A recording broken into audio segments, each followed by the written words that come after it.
Pour moi, vous faire un petit point technique et administratif, comme on l'a fait hier. Je rediffuse mon petit diaporama. Et peut-être que vous avez des questions, parce que Alexandra le rappelait, sur le chaînage des séminaires, c'est clair pour vous ou pas? Non, c'est pas clair. Je vais reprendre. Logique a changé la donne. Vous le savez pas parce que vous n'étiez pas forcément dans l'ancien programme. La structure même du master n'a pas changé. Vous devez donc choisir un projet par semestre, choisir un séminaire en S7, S8, S9, et lors du dernier semestre en S10, vous n'avez que le projet. Autour de ce projet séminaire en S8, S7, S8, S9, vous avez les cours dont on a parlé hier au choix, et cette UE d'environnement professionnel qui est composée du droit, du workshop ou d'un intensif et des langues. Ça, je pense que la trame, vous avez bien en tête. La différence par rapport à avant, c'est que le séminaire, avant, vous aviez 3 séminaires que vous deviez compléter à chaque semestre. Et donc, on avait bien compris qu'en gros, vous deviez produire 3 mémoires sur les 2 ans. C'était énorme et ça n'avait aucun sens parce que produire un mémoire de séminaire dans un semestre qui dure en fait 3-4 mois, un semestre ne dure pas 6 mois, et en plus avec tout ce que vous avez à faire. Donc c'était une production qui était extrêmement lourde à porter, qui n'était pas forcément pertinente pédagogiquement. Faire 3 petits mémoires ne vous apportait pas forcément la réflexion suffisante pour ceux qui voulaient continuer en recherche, ou en tout cas pour être satisfaisante pour aller jusqu'au bout de la méthodologie de la recherche. Donc les enseignants des séminaires ont décidé qu'il n'y aurait la production que d'un seul mémoire lors de votre master dans les 2 ans, et donc il serait clôturé lors du S9. Et ça voulait dire que les séminaires auparavant, S7, S8, et au final, S9 serait la production, la mise en œuvre de ce grand mémoire que vous allez produire avant votre PFE. Donc, de fait, c'est forcément chaîné. Alors, c'est pas chaîné sur les 3, c'est chaîné qu'au S8 et S9, puisqu'en fait, là, vous l'avez vu pour ceux qui sont en M1, les séminaires de S7 sont juste une introduction, une méthodologie à ce que vous allez produire. Alors, on l'appelait introduction à la recherche parce que c'est un bagage que vous devez avoir, c'est une obligation maintenant qu'on a dans les masters, mais ça ne vous oblige pas à faire de la recherche, bien sûr, à devenir doctorant, mais ça vous permet de vous initier à ça et de passer le pas et de rentrer dans cette méthodologie. Donc, c'est pour ça qu'on dit qu'il y a un chaînage. Le chaînage, il va être entre le S8 et le S9.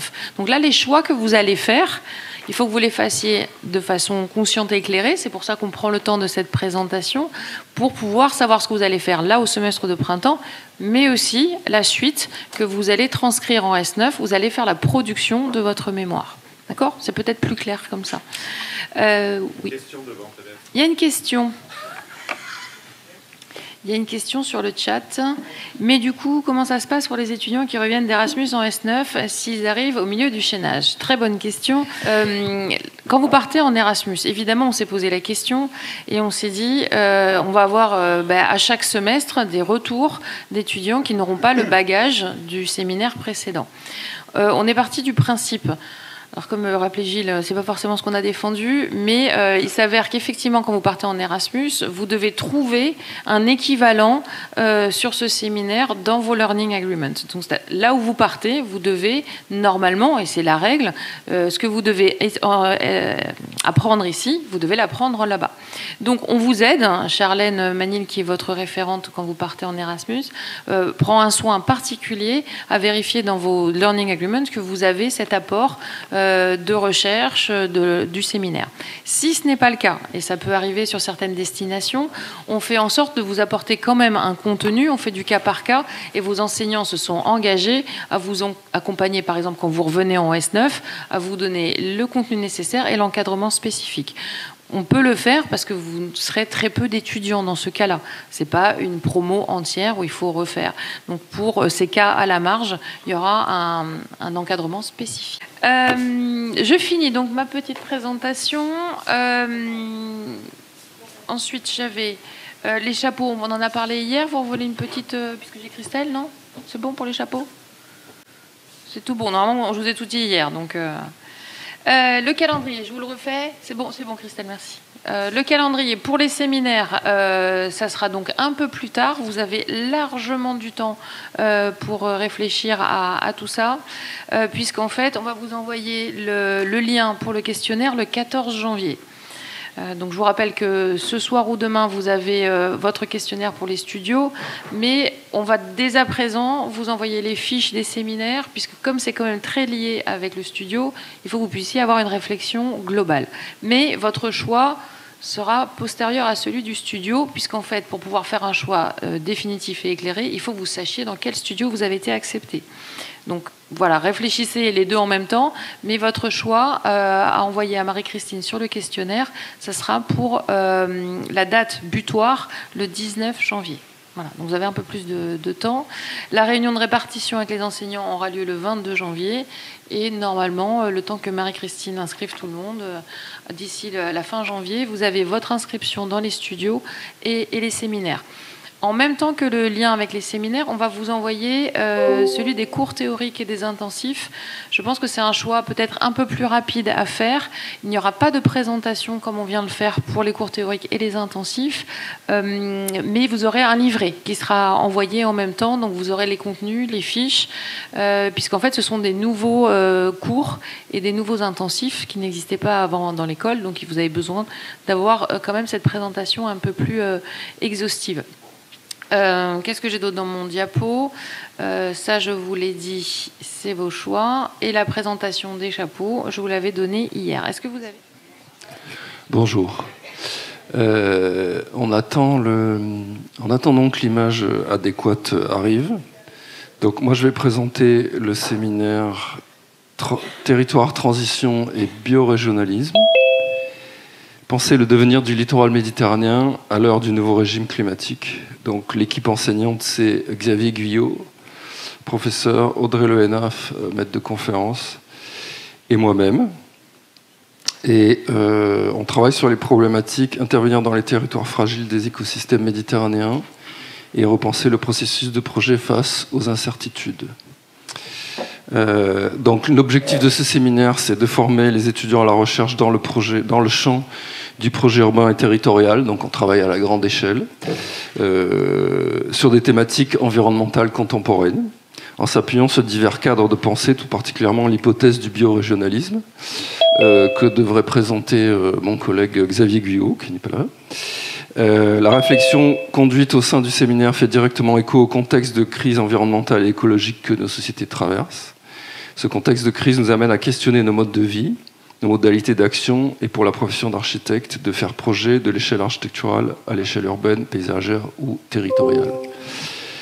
4 notions fédèrent la réflexion engagée dans ce séminaire et orientent les travaux des étudiants. Le territoire, comme échelle et comme sujet. La transition, comme changement et comme remise en cause de nos modes de faire contemporains. La biorégion, comme dimension éthique et politique et comme méthode. Et le nouveau régime climatique, ou comment atterrir en sortant de l'opposition ville-nature, pour reprendre les mots de Latour. Donc nos objectifs pédagogiques sont développer une pensée critique sur le devenir du territoire à l'aune des enjeux environnementaux, tout particulièrement dans le contexte du littoral méditerranéen. Faire émerger une question de recherche à partir d'un corpus de textes et de l'outil cartographique. Préparer à la rédaction d'un mémoire et mobiliser différentes échelles de dessin, notamment cartographiques, avec l'Atlas, dans la perspective d'une démonstration argumentée. Ça veut dire que dans ce semestre de printemps, on parcourt le territoire, on fabrique de la connaissance sur les territoires sur lesquels on travaille par l'outil du dessin cartographique du territoire qui fait émerger donc, qui constitue cet outil de connaissance, ce corpus spécifique, et pour faire émerger des questions sur lesquelles on va vous proposer de travailler. Ce séminaire est en articulation avec le studio de projet Architecture en territoire littoraux méditerranéen. On parcourt donc les mêmes terrains d'investigation et il est articulé aussi avec le cours, je cherche l'intitulé parce que je ne connais pas tous les intitulés par cœur, le cours Écologie des territoires, histoire, théorie et dynamique multiscalaire. Donc il va articuler et expliciter les questions, certaines des questions théoriques qui sont développées dans ce cours. Donc Xavier, tu peux me rejoindre pour cette présentation à la volée. Oui, il est 8h14. Donc voilà, je vous ai donné les 4 notions du séminaire. On travaille sur les situations qui sont... On est dans un partenariat Erasmus+, de l'enseignement supérieur, qui est intitulé Mélimed, Métropole du littoral méditerranéen, enjeux climatiques et solutions de résilience, avec l'ULB de Bruxelles, avec UAV de Venise et l'ENA à Rabat. Et on fait le tour de situation autour du bassin méditerranéen. Cette année, on travaille sur la Camargue et on veut inscrire les questions des échanges à la grande échelle par rapport au bassin méditerranéen et regarder les interactions entre notamment la ZIP du port de Fos et son hinterland, le contexte plus large de la Camargue et le contexte méditerranéen. Et je salue Xavier, et donc je te passe le micro pour continuer cette présentation. Ah, c'est pas prévu comme ça. Mais bon, je vais essayer de faire au mieux.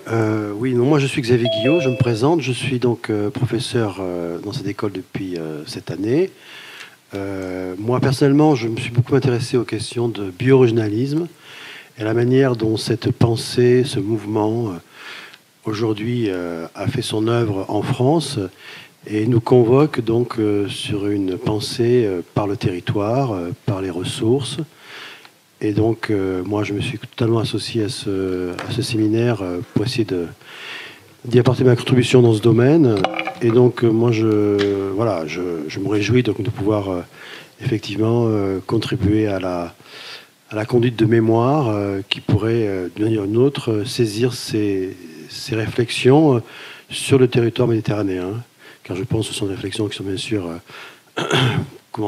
applicables à l'échelle mondiale, mais qui ont toujours des déclinaisons locales. Et par là même, je crois que les étudiants d'architecture sont aujourd'hui convoqués pour penser l'habitat, l'habité, donc dans cette réflexion élargie sur la question du territoire. Voilà ce que je peux faire dire sur ma contribution dans ce séminaire dont je me réjouis de participer. Merci Xavier. Et donc juste pour préciser, on a une convention avec le PNR de Camargue, et donc on travaille avec eux sur des questions qui nous renvoient, qui émergent de la situation écologique et écosystémique un peu spécifique de ce territoire. On a 3 axes thématiques qui sont l'énergie, l'eau et l'agriculture.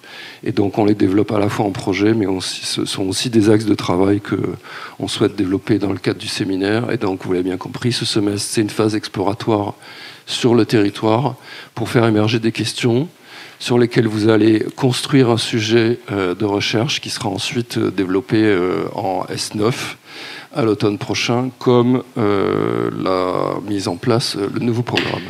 Voilà, merci. Merci. Merci. René, si tu veux nous prendre la suite. Bien, bonjour à toutes et à tous. Alors, mes collègues sont là. Ce séminaire s'appelle Learning from Marseille. Il s'inscrit dans la problématique principale qui est prendre soin de la ville existante. Voilà, avec des échos dans les autres thématiques, bien évidemment, parce qu'elles se recoupent très souvent. Alors, je vous lis ce que vous verrez écrit. Je pense que c'est la meilleure manière de le présenter, puisqu'on l'a réfléchi dans les mots utilisés, donc on va partir là-dessus. Ce séminaire vise à engager l'étudiant ou l'étudiante dans une démarche de recherche axée sur la fabrication et le partage de connaissances inédites. C'est la définition même de la recherche. Le sujet d'étude commun à l'ensemble du groupe est la réalité architecturale de la ville contemporaine dans son héritage le plus précieux et le plus durable, son cœur de ville, entre guillemets, ou plus communément appelé le centre ancien, que l'appel des banlieues et des périphéries a souvent relégué à l'arrière-plan et laissé à un devenir parfois des plus précaires. Le cas de Marseille est assez parlant. La pratique de recherche enseignée ici doit rester celle de l'architecte, observer, comprendre et faire comprendre, l'édifier par l'étude documentaire, l'archive, l'enquête de terrain, le relevé, l'analyse et la restitution dessinée, c'est très important, tout en restant ouverte à la nécessaire synergie des autres disciplines éclairant le sujet, l'histoire, la géographie, l'économie, l'anthropologie, la littérature. Ouvrir les champs de la connaissance est envisagé ici comme un socle nécessaire à l'implication maîtrisée, engagée et critique d'une discipline architecturale au service de nos territoires et dans ses différentes composantes. Ça, c'est la problématique. Le contenu. L'objet d'étude central est le cœur de ville de Marseille, qui ne cesse d'étonner par la récurrence quasi hégémonique du type 3 fenêtres, entre guillemets, immeuble urbain au mode constructif invariant et aux variations architecturales infinies. Distribution, décoration, déclinaison sociale selon les quartiers, très important, etc. Peu connu, malgré les précieux travaux fondateurs déjà anciens, dont la durabilité pâtit plus que jamais aujourd'hui de sa méconnaissance et de ses mésusages, de ses mauvais usages. Les objets d'étude restent cependant ouverts à d'autres lieux et à d'autres échelles dès lors qu'ils portent les mêmes interrogations. Voilà. Alors après, la structuration, ça c'est sur contenu problématique. C'est comme ça qu'on a pensé. Maintenant, ensuite, sur des questions plus pratiques, ce séminaire va coller à la règle commune de tous les séminaires, telle qu'elle a été instaurée dans le nouveau programme, c'est-à-dire un chaînage obligatoire de 2 semestres, S8 et S9. Le S8, c'est le temps de la construction d'un projet de mémoire. Le projet de mémoire, ça veut dire une problématique, un objet d'étude, un sujet d'étude, c'est pas tout à fait la même chose, et puis un début d'enquête, un travail de documentation pour établir l'état des connaissances sur le sujet qu'on commence à viser, et puis le rendu à la fin du S8 d'un projet de mémoire. Le projet de mémoire, il comporte au moins un titre, au moins une problématique explicitée, ou en tout cas telle qu'elle est envisagée, une bibliographie sûrement, si possible un état de l'art, mais l'état de l'art c'est quelque chose qui peut se continuer encore dans le semestre suivant, et puis un plan surtout, un projet de plan. C'est un projet de mémoire en fait, et ça c'est validé. C'est la seule condition de la validation pour passer au semestre suivant, au S9, qui est le semestre consacré à la rédaction, à la finalisation de l'étude et de l'investigation, et à la finalisation du mémoire avec une présentation orale, comme tous les séminaires doivent le faire, en fin de semestre, présentation orale avec le rendu du mémoire, étant entendu, pour parler d'une généralité, que le mémoire n'est pas forcément le seul, il est obligatoire, mais ce n'est pas forcément le seul mode de rendu, selon les séminaires, selon les sujets traités par les collègues. Le semestre en cours, qui est le semestre 9, les étudiants qui l'ont suivi ont subi la réduction de... Il y a une communication qui absorbe l'attention, donc je m'interromps un petit moment. Prenez la feuille et ne réfléchissez pas. Écoutez René, s'il vous plaît. Merci. Bon. Ces étudiants qui ont suivi le S9 l'ont suivi sur un seul semestre et ont produit un mémoire.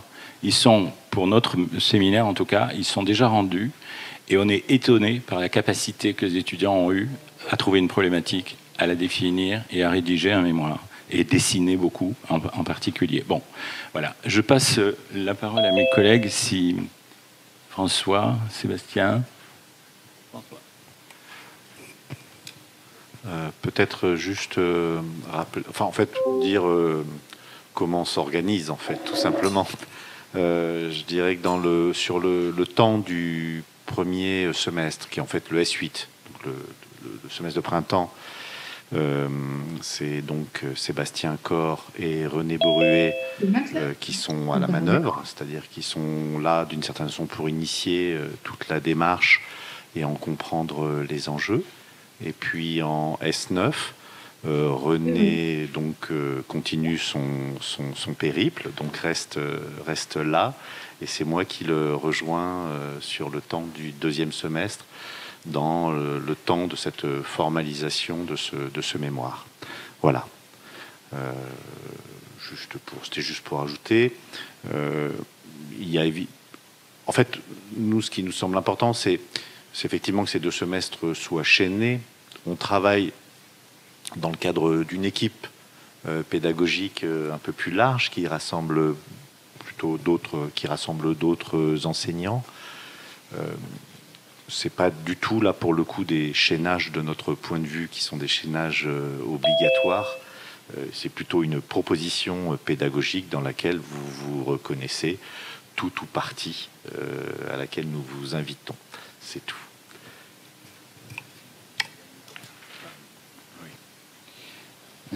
Je poursuis un petit peu la discussion, enfin la présentation surtout, sur la question du S8, où il est question de rassembler donc de la connaissance par un état de l'art. Et c'est vrai que j'appuierai un tout petit peu sur ce volet-là.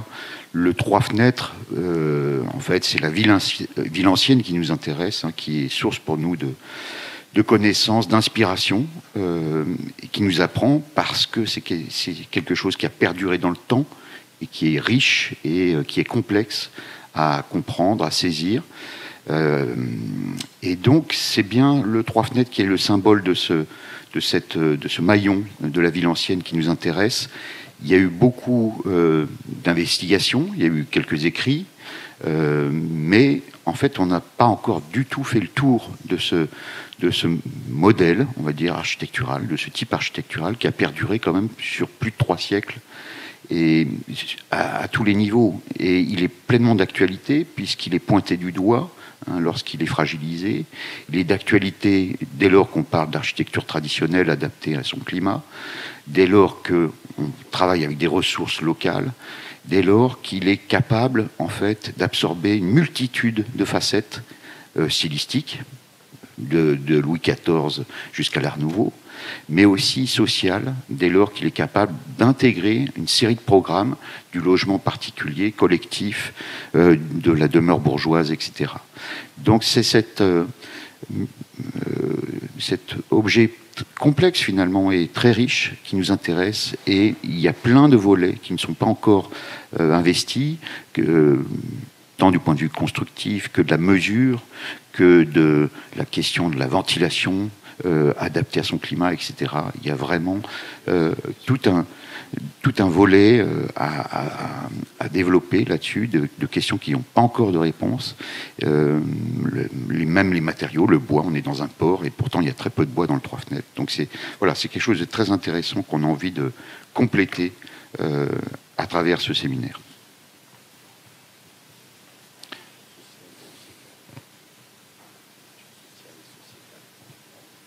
Non, c'est bon. Je pense que ça suffit. Merci beaucoup. Je vais passer la parole à Élise Guillerme qui est en visio. Élise, tu nous entends? Oui, bonjour à tous. Oui. Est-ce que tu peux parler? On n'entend pas très très bien ton son. Est-ce que c'est mieux? Oui. Vas-y. Oui, mais je vais projeter surtout sa fiche. Vas-y, pendant que tu commences, je projette le livret.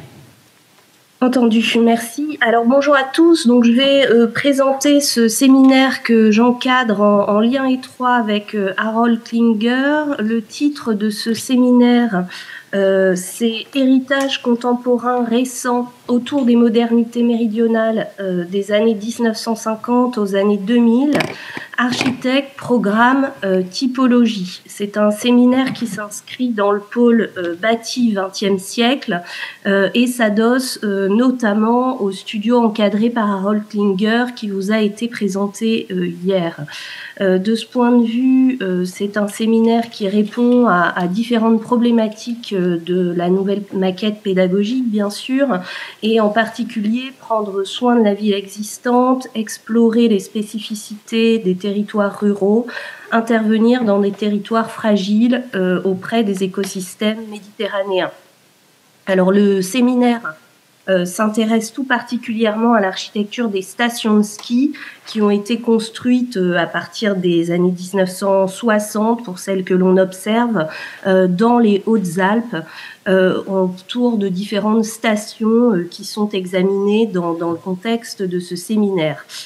C'est un séminaire qui, de ce point de vue, comporte un déplacement puisqu'on invite les étudiants à faire une observation in situ sur place dans l'idée d'appréhender très concrètement, bien sûr, cette architecture de montagne, de l'observer, de la relever et de l'observer dans la mesure où cette architecture achève un cycle d'existence au terme d'une vie maintenant qui a traversé plusieurs décennies et se confronte à des adaptations tout en étant pris dans une large histoire, bien sûr, du développement territorial, du développement régional, puisque les Hautes-Alpes sont l'un des pans de la région PACA.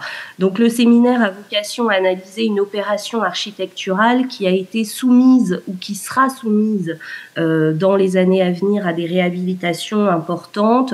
On combine des visites de terrain, la rencontre aussi d'institutions concernées, une campagne de recherche documentaire est menée dans les archives, dans la presse, de même qu'une campagne d'entretien pour pouvoir combiner une lecture matérielle de ces objets, mais aussi une lecture du contexte culturel, social et territorial de ces édifices.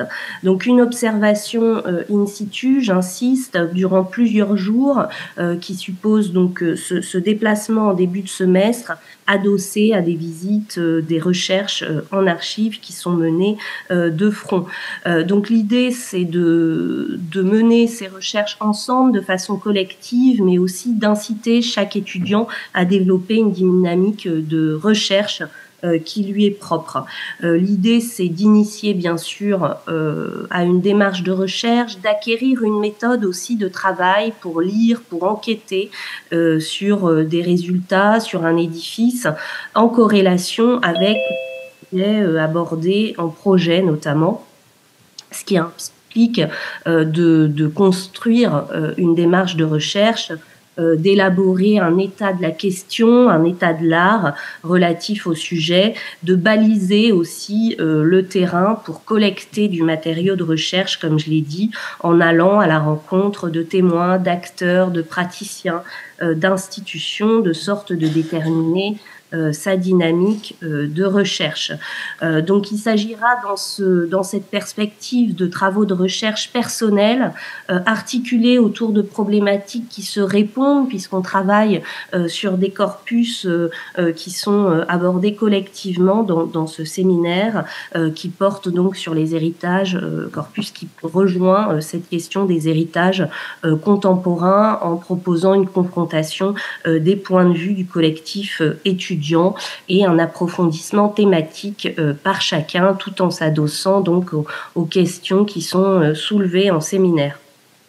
Donc on pourra par exemple développer différents thèmes plus précis dans le contexte de ces séminaires, sur la mise en œuvre des matériaux, sur les interventions ultérieures et les transformations qu'ont pu connaître ces édifices, sur la programmation associée aux édifices qui ont justifié de leur construction, de leur réhabilitation éventuelle, sur une analyse aussi plastique, paysagère de l'opération, en confrontant ces objets à d'autres projets qui ont pu sortir de terre à la même époque, pour aussi apprendre à cerner la production d'un temps donné. Donc l'idée, c'est de constituer un mémoire sans s'interdire aussi d'autres formes de valorisation, des livrets, des expositions en lien avec la pédagogie développée par le pôle XXe siècle. L'évaluation, donc, elle est réalisée sur la base de l'ensemble de ces restitutions orales et écrites, qui comprendra la livraison de ces travaux. Donc, au long du semestre, on articulera aussi des temps d'écriture proposés ponctuellement aux étudiants sous la forme de petits ateliers d'écriture qui ont pour objectif d'accompagner aussi les étudiants très concrètement dans la rédaction de leurs propos, en décrivant les objets, en participant à une écriture collective, en réalisant des fiches de synthèse pour problématiser et constituer un assemblage des observations menées sur le terrain. L'idée, c'est de construire une culture commune au sein de ce séminaire, culture commune qui est qui infuse d'avec les autres enseignements, d'autres studios comme celui d'Harold Klinger en particulier. On restituera aussi et on réfléchira à une restitution ensemble sous forme un petit peu différente du mémoire. En parallèle du mémoire, on réfléchira à restituer donc sous forme de livrets ou d'expositions, comme je l'évoquais brièvement. Dans le contexte de cette restitution et d'une diffusion aussi large que possible, et dans le contexte des partenariats de l'ENSA Marseille, on rencontrera en particulier des étudiants de l'Université de Montréal, de la faculté d'aménagement, qui seront présents à Marseille au printemps prochain, ce qui donnera lieu à des échanges au sein de ce séminaire avec ces étudiants de master de Montréal qui abordent ces sujets-là à leur façon et qui viendront aussi à la découverte des travaux que nous aurons assemblés sur les Hautes-Alpes. Voilà, je vous remercie à tous de votre attention. On va passer ensuite au séminaire de Nadja Monet et Evelyne Bachoc. Evelyne est avec nous dans l'amphi et Nadja en ligne. Tu commences et puis je projette en même temps ta fiche. Donc, bonjour aux étudiants qui sont déjà présents et puis aux étudiants qui sont en présence virtuelle. C'est un séminaire qui est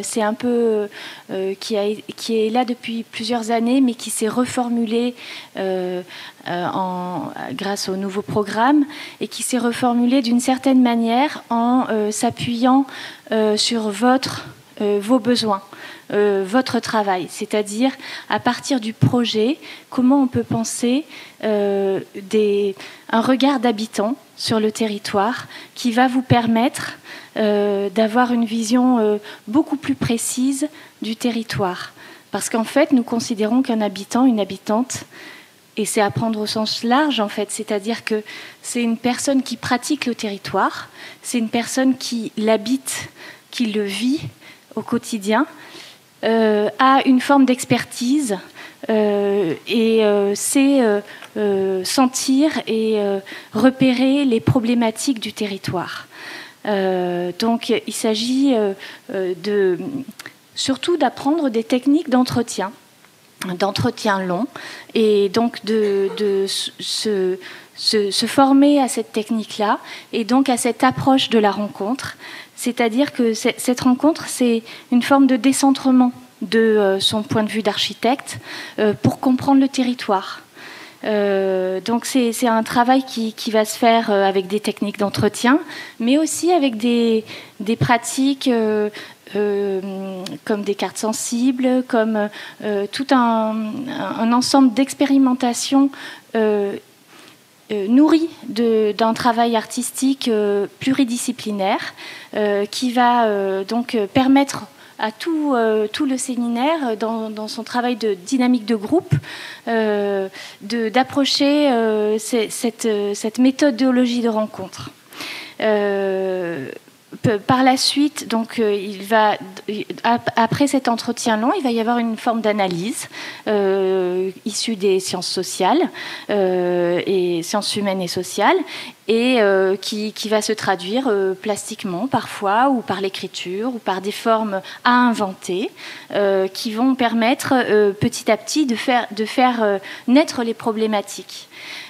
Tout ça, c'est un travail plutôt collectif. Et puis, à partir d'un certain moment, il va y avoir aussi un travail individuel qui va se faire pour préparer le séminaire suivant, qui est un travail de repérer une problématique qui vous est proche, soit à travers des textes qu'on aura lus dans le séminaire, des problématiques qu'on aura abordées dans le séminaire, soit à partir de l'entretien long que vous avez fait avec l'habitant, l'habitante. Je répète encore, cet habitant ou habitante, il est sur le territoire de votre projet et il va vous servir pour le projet, pour problématiser des éléments que vous repérez dans le territoire. Et donc, vous allez repérer pas seulement une thématique, mais une problématique. Ça peut être un conflit d'usage, ça peut être des tas de sujets qui vont vous permettre de commencer une recherche, de commencer un travail de recherche avec évidemment toute la littérature en sciences sociales et autres que vous allez trouver. Donc vous allez étayer votre propre synthèse par des articles, par des ouvrages, par des lectures, mais c'est une amorce au séminaire suivant. Donc ces éléments-là vont permettre après, dans le séminaire qui sera coordonné par Mathieu Duperex, de problématiser l'ensemble de votre problématique pour un mémoire. Comme c'est un travail d'aller-retour entre ce travail individuel de recherche et le travail de groupe, après cette analyse de l'entretien long avec l'habitant, il y aura une restitution plastique pluridisciplinaire qui permet de montrer toute la complexité et en même temps dépasser une forme de problématique à travers des outils artistiques. Et donc il y a une forme de représentation et de restitution plurimédia possible pour problématiser ce que vous avez repéré. Est-ce que tu veux... Bon, je dis un mot, puisque effectivement, comme Evelyne l'a dit, Mathieu Duperex, donc j'assure le S9, c'est-à-dire en fait, vous avez compris qu'il y avait un chaînage dans le nouveau programme entre S8 et S9. Dans le cadre du S9, il s'agit de passer dans un travail plus individuel de rédaction. Mais le chaînage, il se fait en ce sens que aller à la rencontre, c'est le sous-titre du S8. Et pour ma part, c'est décrire la zone critique. Dans ces deux cas, en fait, ce qu'on essaye d'assurer collégialement, en fait, c'est une progression méthodologique, mais aussi une expérimentation à partir de vos outils de conception de représentation comme étant porteurs de narration, porteurs en fait de méthodes inquisitives, de méthodes de recherche, de méthodes voilà, donc on ouvre aussi cette question de la pluralité des représentations. Et encore une fois aussi, on veut garder une certaine souplesse, c'est-à-dire il y a effectivement ce chaînage, mais rien n'exclut en fait de reproblématiser son sujet en S9. Comme ça a été dit par les précédents, en fait, un semestre peut complètement satisfaire une qualité de mémoire parfois surprenante de votre part. Et donc on tient beaucoup à ça. Et quant aux thématiques générales qui nous animent dans notre équipe, bien c'est la question notamment des questions sociales, des questions d'injustice sociale et d'injustice environnementale, des questions écologiques au sens large, c'est-à-dire le milieu urbain, le milieu aussi en sens du concept philosophique de milieu. Donc c'est ça qu'on va travailler donc en coordination, le S8 qui vient de vous être présenté, le S9 dont j'assure ensuite la continuité avec du suivi rédactionnel. Et donc, je le répète, c'est le séminaire dont Nadia Monet est responsable, qu'on vient de présenter. On est en co-enseignement, Nadia Monet et moi. Elle pourra pas. Elle est dans une gare et elle vous écoute, mais elle ne pourra pas parler. Je ne sais pas si on voit encore l'image. En fait, vous voyez l'image de Valérie Jouve, photographe. C'est une personne vue de dos qui regarde un territoire qu'elle semble connaître. C'est ça, le travail du séminaire. C'est essayer de trouver le point de vue de l'habitant, d'essayer de le comprendre et faire place à l'inattendu. Merci beaucoup. On est parfaitement dans les temps, bravo. Alors, bonjour à toutes et à tous. L'intitulé générique de notre séminaire, que vous allez voir sous les yeux, est « L'histoire comme projet ».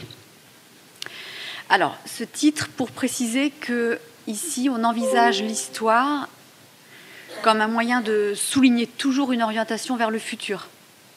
Donc une manière de dire que l'histoire, autrement dit l'exploration du passé, nous aide à entrevoir d'où l'on vient et surtout à voir où nous allons. Donc ça c'est très important en termes d'approche de l'histoire. On envisage l'histoire comme un projet, à savoir un projet aussi d'écriture, parce qu'on doit... L'histoire s'écrit, donc c'est un projet d'écriture aussi que propose ce séminaire. Le sous-titre, vous le voyez... c'est « Enquête sur la complexité des gestes bâtisseurs ». Alors, pourquoi ce mot « enquête » Parce qu'on envisage comme une enquête policière. Vous devez chercher des indices. On va vous aider à les localiser déjà. On abordera après ces problèmes de méthodo. Et complexité des gestes bâtisseurs parce qu'on est persuadé que l'architecte n'est pas seul quand il construit. Il arrive sur un territoire donné, il y a une commande, il y a des usagers futurs. Donc tous ces éléments sont à prendre en compte, et notamment la décision politique. Donc l'approche du séminaire, c'est de comprendre et d'explorer les raisons qui ont fait émerger un édifice.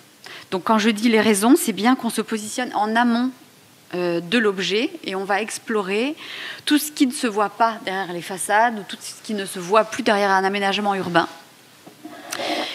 J'entends par là les raisons politiques, la compréhension de la commande, de la décision politique, l'analyse du territoire aussi, la compréhension de la théorie de l'architecte, quel était son processus de conception, sa culture architecturale, la socio-histoire des acteurs, tous les acteurs qui sont compris dans ce projet. Donc retenez que pour ce séminaire, on part du contexte, de la genèse jusqu'à l'analyse de l'objet construit. Donc on se positionne bien en amont. Alors pour l'année prochaine, enfin pour les 2 années qui viennent, l'objectif est de se focaliser sur l'une des 871 communes littorales françaises, à savoir Marseille. Et plus précisément à Marseille, d'explorer les 115 km de côte qui la constituent, donc des îles du Frioul en passant par Euroméditerranée, le hameau de l'Estac, les Anses urbaines, la Corniche, jusqu'au hameau de pêcheurs. Les territoires, on va les explorer par un seul biais qui est imposé pour les 2 années à venir, celui de l'habitat. Donc c'est l'idée de notre sous-titre, c'est l'habitat du littoral, sans limitation de chronologie. Donc on envisage évidemment, ça va des cabanons aux hôtels démolis, il y en a énormément sur la Corniche notamment, les villas du 19e, les immeubles paquebots des années 30, il y en a quelques-uns, les immeubles des années 60-70, l'habitat intermédiaire sur les îles du Frioul, ou même les résidences secondaires. Voilà, interroger tous ces objets qui forment l'habitat du littoral pour essayer de voir s'il y a des caractéristiques ou pas, dans une approche soit comparative ou pas avec d'autres villes, parmi les 871 autres. Le séminaire, il est encadré par 3 enseignants. Elsa Besson, qui va diriger le séminaire en S8, moi qui le dirigerai en S9, et Grégoire Lafarge, qui contribue aussi avec ses connaissances d'architecte. En termes de méthodo, on va croiser nos approches, architecte et historien. Quand je dis on va croiser donc les outils à la fois de l'architecte et ceux de l'historien. Pour ce qui est de l'histoire, la recherche en archives, pour tenter de trouver toutes les traces de la commande, de la décision politique, de la construction de cet habitat que vous aurez choisi. Ce sera en fonction de vos choix.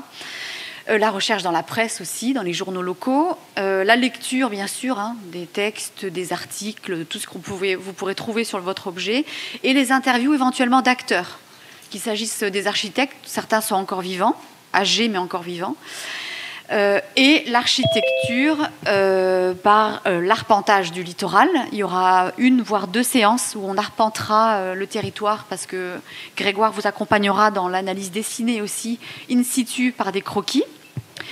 Parce que évidemment le littoral implique la question de la pente, l'implantation de la typologie en particulier sur le rapport à l'horizon et à la pente, etc. Bon, ça vous verrez avec Grégoire et nous. Et le redessin analytique aussi de ces habitats que vous aurez choisis. Donc un redessin analytique que portera Grégoire. En S8, on vous l'a dit, c'est chaîné. En S8, donc le rendu consistera en ces analyses dessinées, le plan en fait du mémoire auquel vous pensez réaliser pour le S9, une problématique et des hypothèses déjà établies, et en S9 la rédaction du mémoire avec la possibilité de faire un TPE recherche adossé au laboratoire INAMA.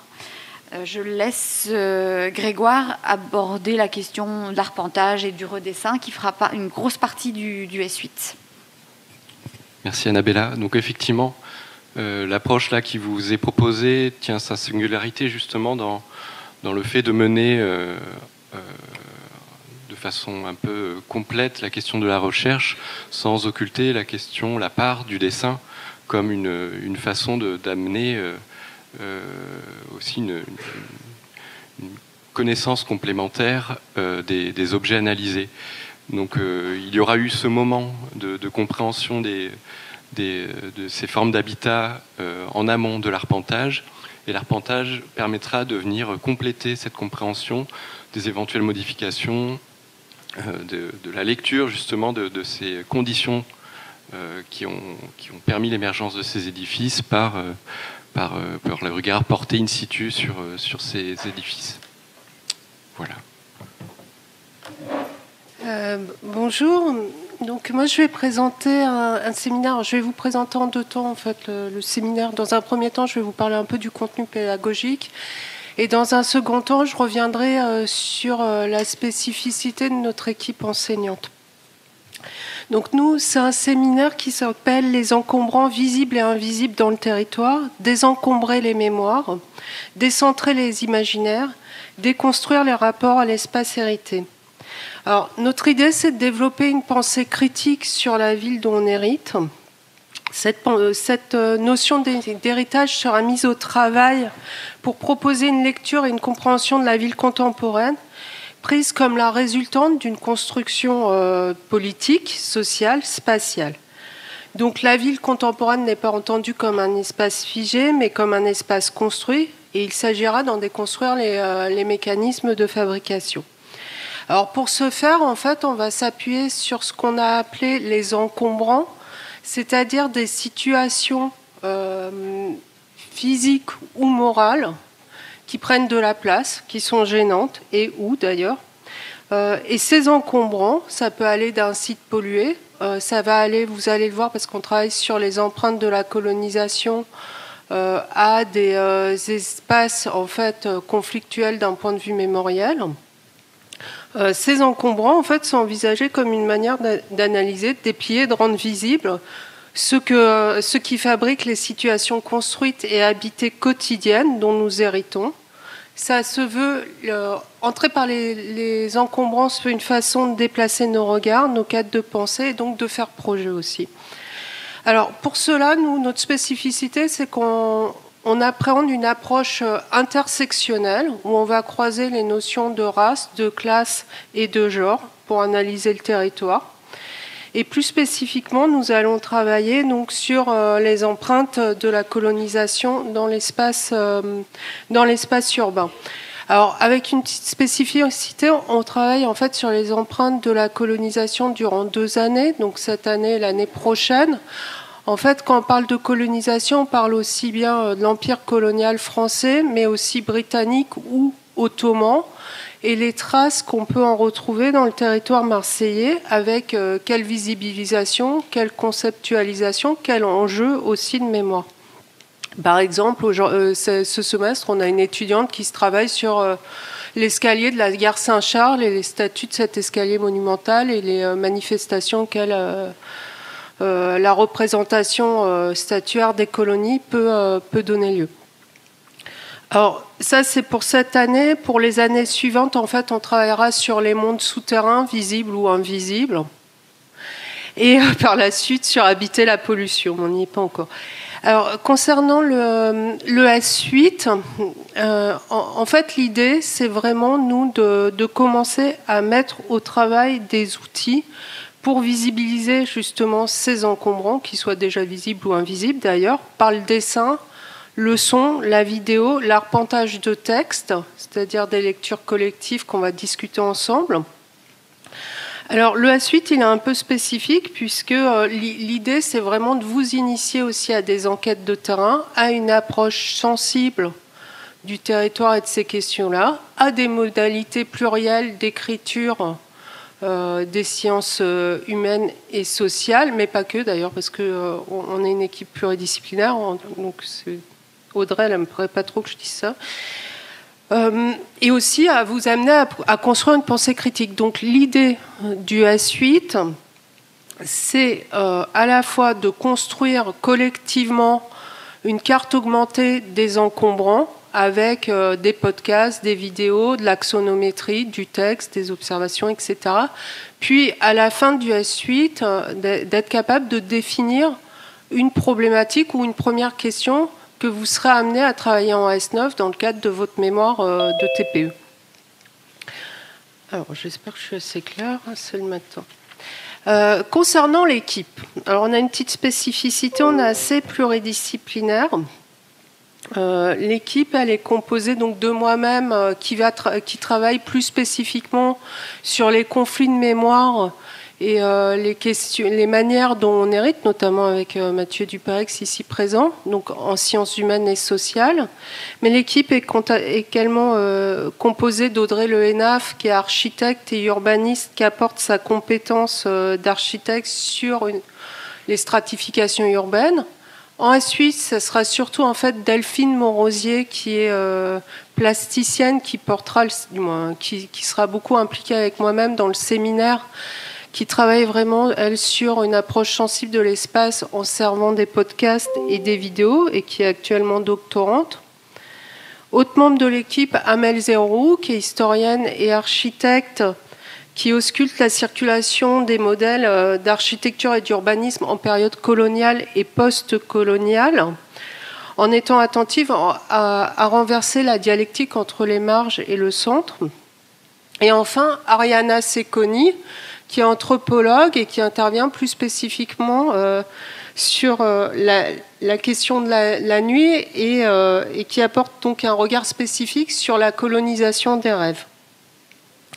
Alors, nos approches ont toutes en commun, en fait, un fort rapport au terrain, et c'est vraiment sur ça qu'on va axer en S8, à l'articulation finalement de la recherche fondamentale, d'exploration, qui toutes viennent questionner finalement des situations construites et vécues en interrogeant là encore en creux nos manières de faire projet. Voilà, bonjour. Donc nous sommes deux ce matin. Gabriele Salvia, qui est architecte, docteur en architecture, enseignant à l'école, et moi-même, Alexandra Biller, donc je suis paysagiste, docteur en géographie. Et nous allons vous présenter, parce que nous sommes responsables, du séminaire S8 « Habiter les espaces périurbains ».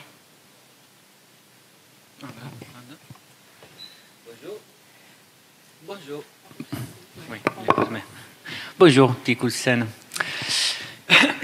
On se demandait, quand on a commencé à réfléchir à ce séminaire, combien parmi nous, parce que je m'inclus, ont habité dans des espaces, dans des petites villes, à la campagne, ou encore à la périphérie d'une grande ville. Est-ce que vous pouvez lever la main, par exemple? Ah, je vois une bonne moitié, même plus, je dirais. Avec nous, parce que oui, moi en plus, j'ai grandi à la périphérie d'une petite ville, donc c'est vraiment le local encore le plus spécifique. Eh bien, ce séminaire va s'intéresser à ce type d'espace que nous appelons ici le périurbain. Un mot qui effectivement peut vous faire un peu peur, mais c'est quoi ce périurbain? C'est quoi qu'on entend pour périurbain? C'est ces espaces qui sont très hétérogène, composé de lotissements pavillonnaires, de résidences, de zones commerciales, ou encore des champs agricoles, espaces de nature. C'est des espaces qui sont aussi appelés, peut-être vous en avez entendu parler, en tant que ville diffuse, encore ville-territoire ou entre-ville. Et c'est un territoire qui, aujourd'hui, est au centre de multiples enjeux, déjà parce qu'il a connu un développement rapide, impressionnant parfois dans les 40 dernières années. J'ai étudié des villages qui en 1960 comptaient 1000 habitants, Bouc-Bel-Air par exemple, même Cabriès, si on reste ici dans ce territoire, et qui aujourd'hui comptent 13 000 habitants. Donc vous voyez quel type de développement qui ont connu. Tout ça lié bien évidemment à l'essor de l'automobile, à la demande des maisons individuelles, à la prolifération des zones commerciales. Et donc pourquoi on veut s'intéresser à ce type d'espace? Déjà parce que c'est un territoire qui est très complexe, qui s'est développé effectivement de manière très rapide et sans planification, donc au coup par coup en fonction des opportunités foncières. Et donc c'est un espace qui aujourd'hui est difficile à étudier et qui même la plupart des architectes et des urbanistes, ils tournent un peu le dos. C'est pas simple, c'est un peu un espace qui ne fait pas, comment dire, consensus, et qui, oui, il n'y a pas beaucoup d'études d'architecture de qualité qu'on voit aujourd'hui publiées dans ces espaces-là. Mais cependant, pour le nombre effectivement d'habitants, pour l'étendue de ces espaces, c'est un espace qui est aujourd'hui crucial pour l'avenir de nos sociétés.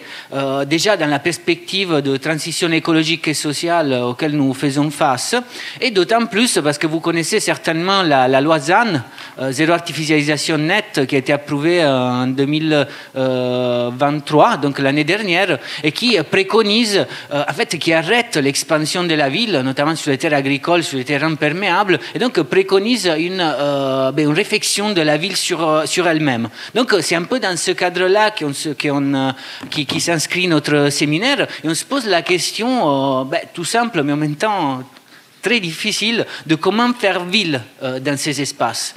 Comment recréer une urbanité dans le sens, moi je dirais latin, de civitas, donc tout ce qui concerne les services et les équipements qui permettent en fait d'avoir une vie faite de relations. Voilà.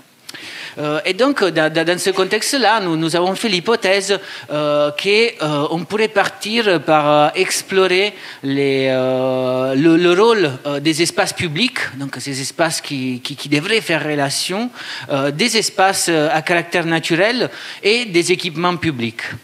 Et donc, c'est un peu pour vous donner le cadre, disons, théorique et la question qu'on se pose, mais je passe la parole à Alexandra pour vous amener sur le terrain, parce que notre séminaire, ça va être un séminaire de terrain.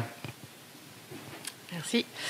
Oui, un séminaire de terrain où le terrain qui a été choisi est Gardanne, donc tout près de Marseille.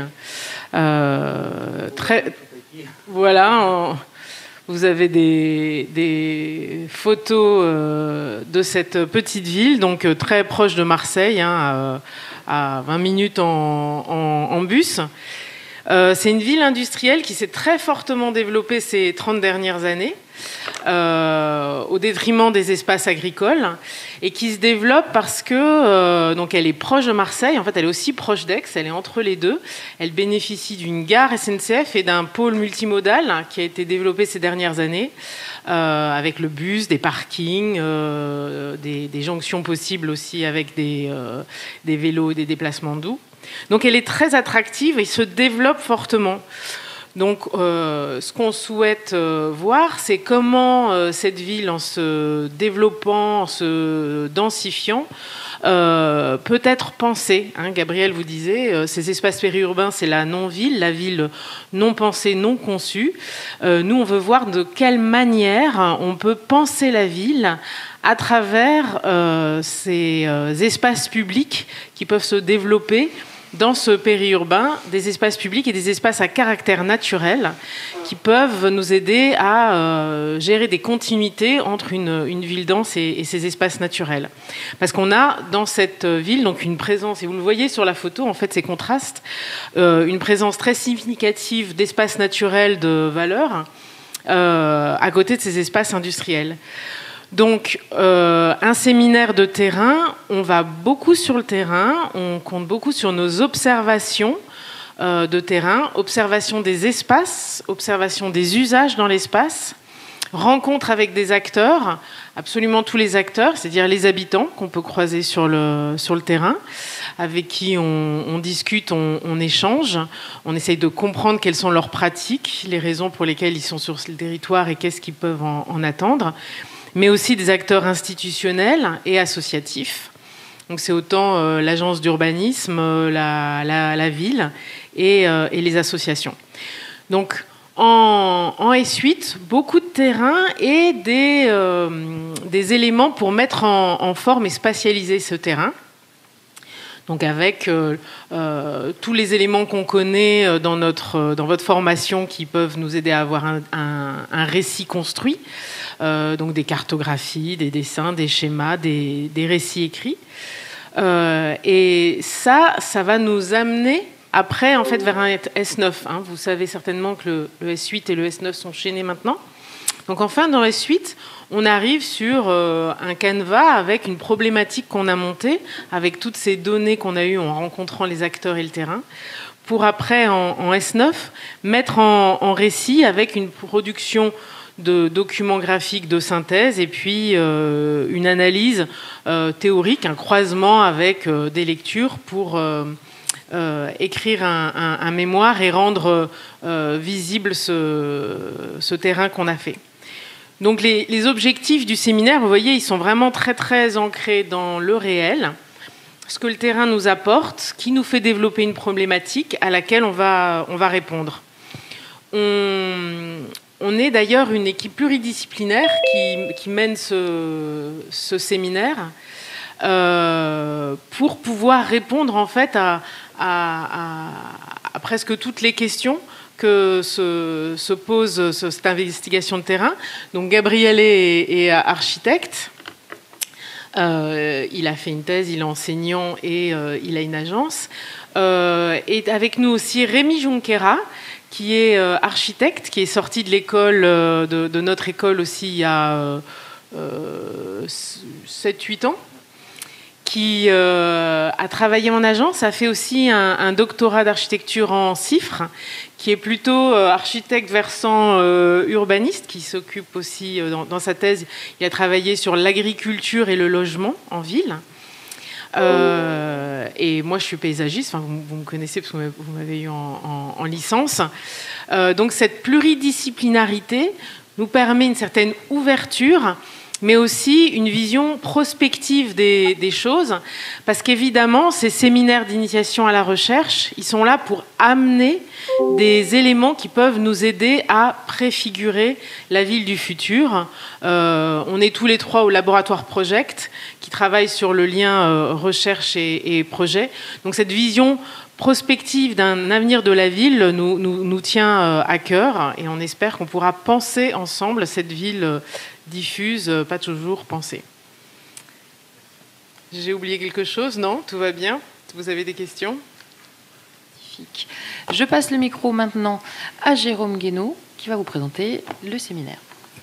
Merci Valentine. Bien, bonjour à toutes et tous. Alors, présentation de ce séminaire de printemps. On poursuit des travaux... Printemps-automne. Printemps-automne. Ah, printemps-automne. Oui, pardon. OK. On poursuit des travaux qui ont déjà été engagés l'année dernière et même les semestres précédents. Travaux qui s'intéressent à la production du logement, sa production courante. La production qui n'est pas référencée dans les panthéons et dictionnaires de l'architecture.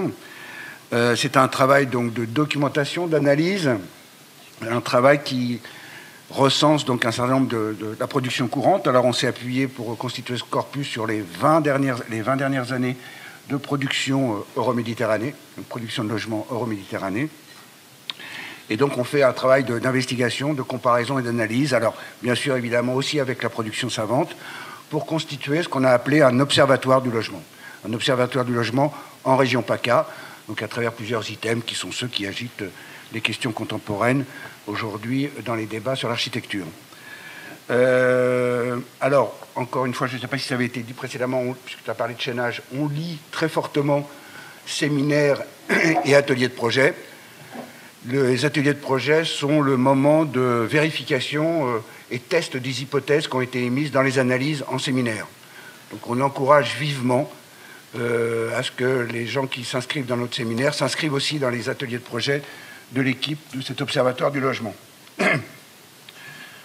Que dire d'autre? Ce séminaire bénéficie du partenariat de plusieurs institutions, notamment d'Euroméditerranée, mais aussi la DREAL, AMO, qui est un regroupement d'architectes et promoteurs, et d'autres encore, Fondation Abbé Pierre, même si on n'appellera plus comme ça, et d'autres bailleurs du logement social. Voilà. Donc voilà pour l'objet de ce séminaire. Je vais passer la parole à Gilles pour les questions d'organisation, et on fera la liste des équipes, enfin on fera la liste de l'équipe qui encadre cet observatoire du logement. Gilles, je passe la parole. Oui, alors je vais commencer par l'équipe. D'abord, notre docteur Jérôme Guénaud. Non, mais c'est important puisqu'il faut qu'il y ait un docteur dans tout encadrement de séminaire. Donc, heureusement que Jérôme Guénaud a passé sa thèse. Autrement, il n'y aurait pas d'architecte praticien qui pourrait encadrer des séminaires.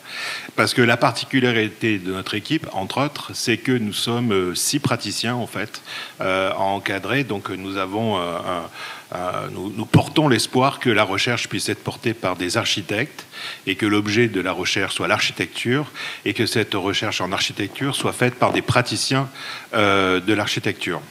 Donc, docteur Guénaud, professeur Sansini quand même, hein, et puis nous sommes associés, donc à part la blague, l'équipe est composée de 4 titulaires de l'école, donc j'aurais dû commencer par Géraldine Vielpeau qui nous arrive de Paris-Val de Seine, Alexandre Chapuis, donc ça fait les 4 titulaires, et nous avons avec nous deux anciens étudiants de l'école, Samuel Armange et Ferdinand Fer, qui ont fait les parcours recherche avec nous aussi, et qui viennent en appui en fait sur la partie, disons, analyse, entre autres au semestre d'automne de ce séminaire.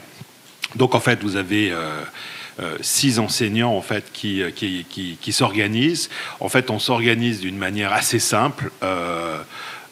Jérôme et Alexandre sont les 2 responsables majeurs de la partie, je dirais, d'automne, au moment où vous êtes dans la fabrication de votre mémoire. C'est un mémoire qui est un mémoire de recherche en architecture, donc il comprend beaucoup de travail aussi de représentation graphique, parce que l'architecture, son outil de médiation est quand même le dessin, entre autres, et aussi donc l'écriture bien sûr, mais aussi le dessin, donc ça ne sera pas strictement, je dirais, un rédactionnel.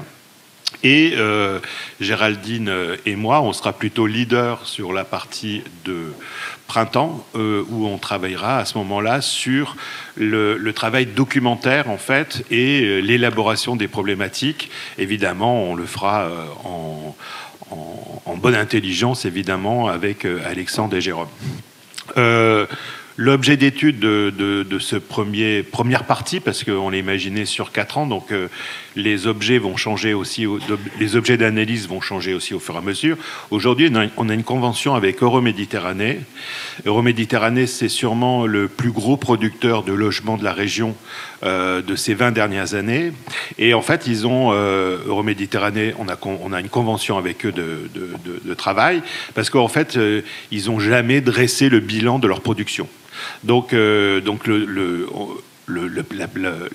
au moins les 2 ou 3 premières années, sont consacrées à l'élaboration de ce bilan de la production de ces 20 dernières années, qui est extrêmement riche, extrêmement variée et extrêmement surprenante, parce que on voit tout le temps un certain type de production, et en fait, elle est beaucoup plus complexe et beaucoup plus variée. Donc, c'est l'objet dans un premier temps, et c'est normal qu'on fasse ça, puisque c'est le moment où l'IMVT arrive dans le périmètre d'Euroméditerranée. Donc, il y a une cohérence de connaître et comprendre la production. Mais évidemment, ça va au-delà, parce que c'est les enjeux contemporains sur l'habitat.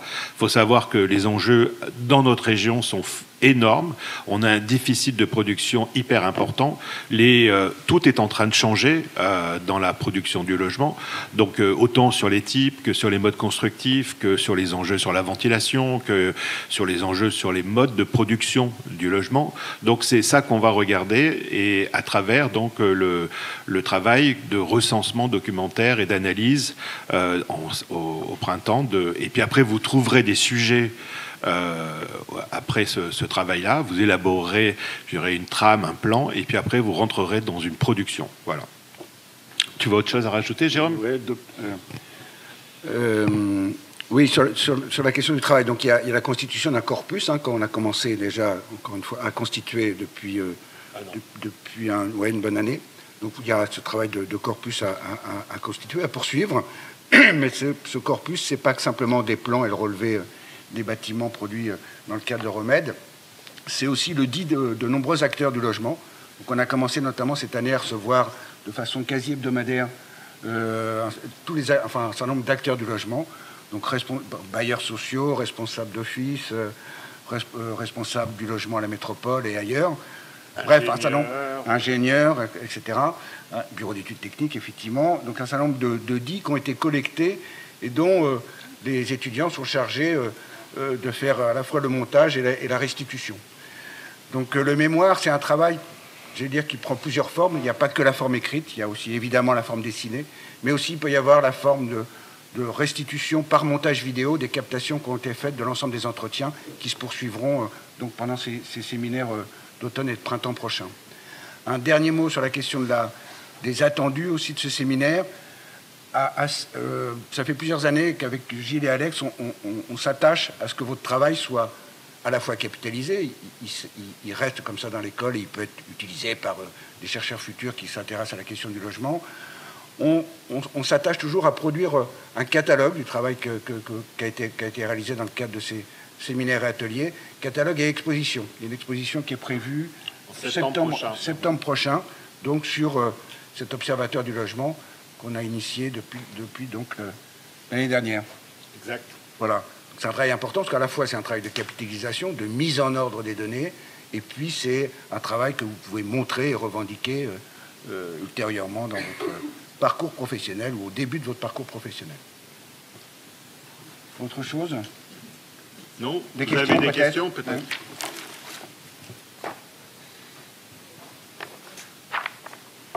Aucune, ça fait toujours un flop, la question. Vous avez des questions? Des questions, tu sais, c'est très pratico-pratique. Peut-être que moi je reprendrai volontiers.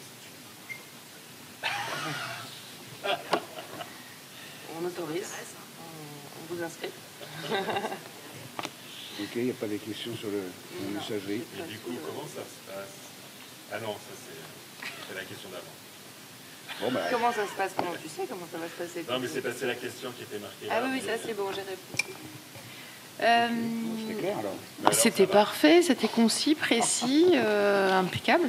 Je vous rappelle que tout ça sera présenté dans ce magnifique livre et si vous voulez le consulter avant de partir, on va vous l'envoyer. Anne-Valérie, tu prends le relais? Bonjour à tous et à toutes. Brièvement, le semestre prochain, le séminaire que je dirige en collaboration avec Samuel Nemoz dans le champ STA est consacré à la dernière partie d'un projet qui s'est déroulé sur 2 ans. Donc c'est le 4e semestre et dernier semestre consacré à ce projet qui relève de l'analyse d'archives de la pédagogie d'un studio qui a eu lieu pendant 10 ans, pas d'architecture sans structure, qui était dirigé par Jérôme Apac, architecte, qui est à Montpellier actuellement, et à partir desquels, de 2011 à 2021, les étudiants ont produit une somme très conséquente d'objets essentiellement ou d'analyses de typologie structurelle en architecture, soit préexistantes, soit conçues par eux. Et sur ce corpus très conséquent, on a développé un projet d'exposition et de publication. Donc le travail consiste depuis le début de l'année dernière à problématiser, sélectionner, synthétiser, communiquer l'ensemble de ces archives sous une double forme. Le dessin d'une scénographie qui prend la forme de 6 pavillons en structure bois qui relèvent tous d'un usage spécifique, habiter, pratiquer, protéger, occuper, voilà, j'en oublie un. Et donc cette scénographie qui a été dessinée par les étudiants relève donc d'une structure bois qu'il faut construire. Donc les premiers pavillons sont actuellement en démarrage de construction, mais le semestre prochain est consacré à la construction complète de cette scénographie. Il y a ensuite toute la production des panneaux d'exposition qui est à finaliser. La charte graphique n'est pas entre les mains des étudiants. Ils l'ont initiée, ils l'ont développée, mais aujourd'hui elle est finalisée entre moi-même, Jimmy Benamou et 2 moniteurs dédiés. Mais il y a évidemment tout un travail ensuite de production en fait qu'on mènera au semestre prochain. Il manque dans le cadre de l'exposition des entretiens vidéo avec des architectes et enseignants qui ont contribué à cet enseignement pendant 10 ans. Donc ça aussi, c'est encore une mission à finaliser. Et puis tout ce qui relève de l'écriture des textes. Donc on a un double enjeu pédagogique, celui qui est relatif à la création et à la fabrication, la production, et puis celui qui est relatif à l'écriture. L'écriture de textes de contenu qui vous sont confiés. Là encore, ils ont été initiés par des étudiants avant vous. Donc en fait, la règle du jeu, c'est de s'inscrire dans la généalogie d'un travail qui vous précède, mais pour lequel vous apporterez la dernière pierre à l'édifice. Alors je riais sous cap en entendant Jérôme dire ou Gilles que leur exposition était prévue pour septembre prochain. Donc moi je pensais que la nôtre aussi. Donc j'en déduis que j'ai pas encore les dates de restitution d'exposition de ce travail, mais que voilà, c'est prévu et que c'est une exposition qui sera inaugurée à l'école et qui est prévue pour être itinérante puisque la scénographie est démontable. Voilà, donc c'est une histoire à laquelle je vous invite à participer dans sa phase de clôture, ce qui n'est pas la phase la plus facile, mais tout aussi enrichissante, je l'espère. Voilà. Est-ce que vous avez des questions? Il faut regarder en visio, peut-être. Bien, eh ben, je vous remercie de votre attention. J'étais très bref. C'est à soi? Allez, bonne journée. Merci Anne-Valérie. C'est à toi, effectivement.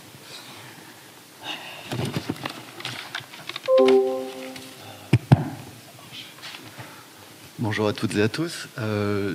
Donc c'est à moi qu'incombe la lourde tâche de présenter le séminaire qui s'étire sur les 2 semestres cette année. Donc, vous l'aurez compris, il y a une partie du séminaire qui est plus une approche expérientielle, où vous allez confronter vos connaissances et éventuellement les savoirs que vous avez, qu'on vous a donné au cours de votre formation, et pour éprouver un petit peu ces connaissances et ces savoirs au regard d'une expérience de construction physique, parce que c'est très facile de théoriquement dessiner de très très belles choses, de leur donner du sens, et dans la réalité, le résultat est toujours un peu décevant. Il peut être très satisfaisant esthétiquement, mais si on le prend d'un point de vue fonctionnel ou d'un point de vue environnemental, c'est souvent beaucoup plus pauvre. Donc ce que je vous propose, c'est de faire cette difficile introspection, mais dans la fabrication d'un objet. Alors ça peut être une voûte, ça peut être la construction de murs en terre-paille, ça peut être la construction d'une charpente, peu importe. L'essentiel, c'est que ce soit à l'échelle 1. Et alors, on va essayer de le faire dans l'école. On a des moyens qui sont un peu plus limités que ceux qu'on avait à Lumini. Et donc, il va falloir qu'on trouve peut-être un lieu alternatif pour pouvoir mettre en œuvre cette pédagogie. Et donc, c'est un peu ce que je vous propose là. Alors, je vous avais écrit tout un texte, mais qui finalement n'est pas du tout ce que je suis en train de vous raconter là en ce moment. Et ce que je voulais vous dire, c'est que souvent, on prend la matière comme une finalité en soi et comme un justificatif d'une démarche environnementale. Et ça, c'est une vision un peu simpliste. J'aimerais qu'au cours de ce séminaire, on se pose la question d'un point de vue systémique, à savoir que, en fait, la matière, c'est pas la solution à la crise environnementale. Ça peut être la solution pour illustrer une pseudo-démarche verdissante, mais de fait, il y a toujours une prédation sur la ressource. Et d'appeler déjà cette matière ressource, c'est un peu comme le chasseur qui appelle la biche le gibier, ou du bétail, ou un prédateur. On renomme, il y a un glissement sémantique qui vous amène juste à renommer quelque chose pour pouvoir vous l'approprier. Et donc il va falloir qu'on mène cette réflexion-là pour avoir une véritable réflexion systémique au service d'une soutenabilité forte. Voilà, c'est un peu l'ambition qu'on a dans ce séminaire, sachant qu'il y a ces deux étapes, où une étape presque de découverte et une étape où vous allez restituer, et ça c'est plutôt en S9, où vous allez restituer ce que vous aurez appris, ce que vous aurez compris, ce que vous aurez imaginé, dans le cadre d'un mémoire de master que vous êtes tenu de faire comme tout étudiant de deuxième année de master. Et voilà, je voulais juste vous donner un petit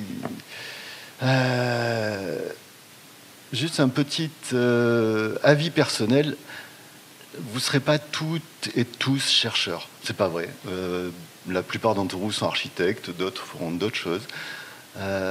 Mais la démarche de recherche, parce que là vous êtes en S7, vous allez aborder le S8, on vous matraque avec cette notion de recherche, et souvent c'est pas très rigolo. Et je devais juste, enfin si je peux témoigner de ma vision de la recherche, telle que je l'ai vécue moi en tant que jeune chercheur, que jeune doctorant, et puis plus tard, c'est que c'est fun.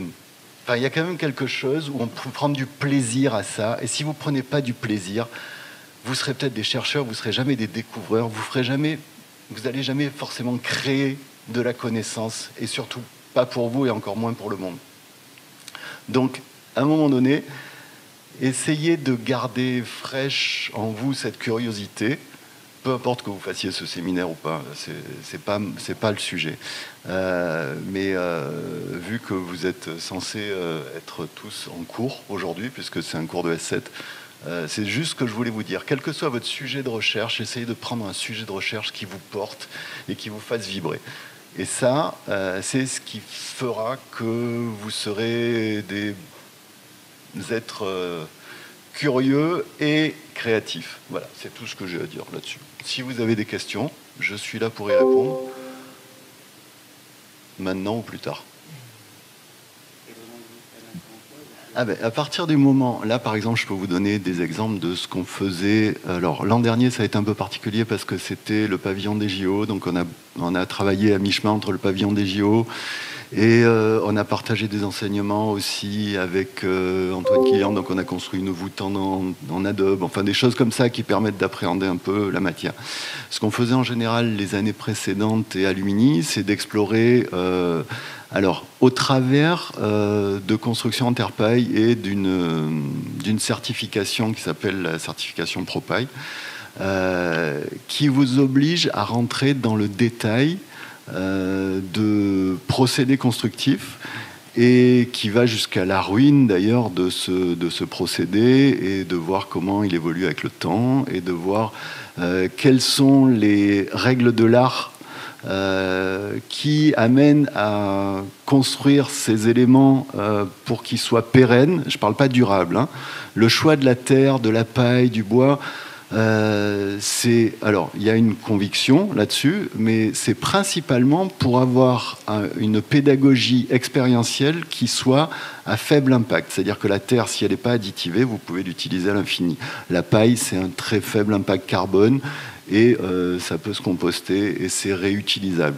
Donc il y avait toute cette approche qui était d'un côté une approche avec de la matière et une matière et des procédés constructifs qui soient à faible impact pour de l'enseignement, parce que avoir une pédagogie où on vous fait fabriquer quelque chose qu'on jette derrière et qu'il va falloir racheter, c'est une prédation sur la ressource que je trouve totalement inutile.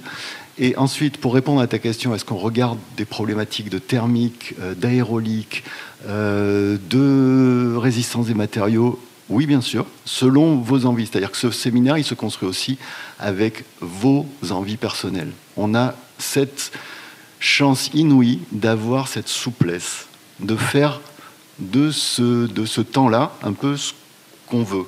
Donc ce que vous voulez, et moi je vous accompagne là-dessus. On a des moyens, et l'école et l'administration nous suivent aussi là-dessus jusqu'à présent. J'espère que par l'avenir ça sera tout aussi fort. Il y a des soucis, par exemple, pour faire de la construction paille dans le bâtiment. Yannick Sadi ne tient absolument pas à ce que je fasse rentrer de la paille dans le bâtiment. Donc c'est un débat. J'espère pouvoir le faire un jour, parce que je ne vois pas le danger qu'il y a à faire de la paille dans du béton plutôt qu'à faire de la paille dans la garrigue. Mais ça, c'est un autre débat. Donc on essaiera de trouver... j'ai des sites potentiels qui sont encore un petit peu loin, donc j'essaye d'en trouver des plus proches. Mais ce séminaire, il se bâtit avec vous. Je ne vais pas vous proposer une solution toute faite et vous faire rentrer dans la case. Peut-être sur la formation ProPaille que je vous propose, qui elle se déroule sur une semaine, qui est un petit peu intense, qui va vous mobiliser si vous la faites. Pour l'instant, c'est pas totalement calé, donc je ne vais pas vous vendre du rêve là-dessus. Financièrement, c'est calé. Un des formateurs est libre et disponible, c'est calé. Maintenant, il reste un deuxième formateur et surtout le lieu à trouver. Ça, c'est encore autre chose. Voilà, donc je ne peux pas vous en dire plus et je ne vais pas vous le vendre comme ça. Mais il y a 36 autres moyens d'avoir cette démarche expérientielle dont je vous parle et auquel je tiens pour ce séminaire, parce que je pense que c'est jusqu'à présent ceux qui sont passés par là y ont trouvé leur compte. Et je pense que vous avez sûrement lu le texte qu'on vous a écrit, vous avez fait votre vidéo, mais peut-être que vous ne l'avez pas lu. En revanche, ce que dont je suis à peu près sûr, c'est que vous avez demandé à vos camarades des années précédentes comment se passaient les choses. Et ça, c'est peut-être un des retours que je vous incite à avoir si vous ne l'avez pas eu.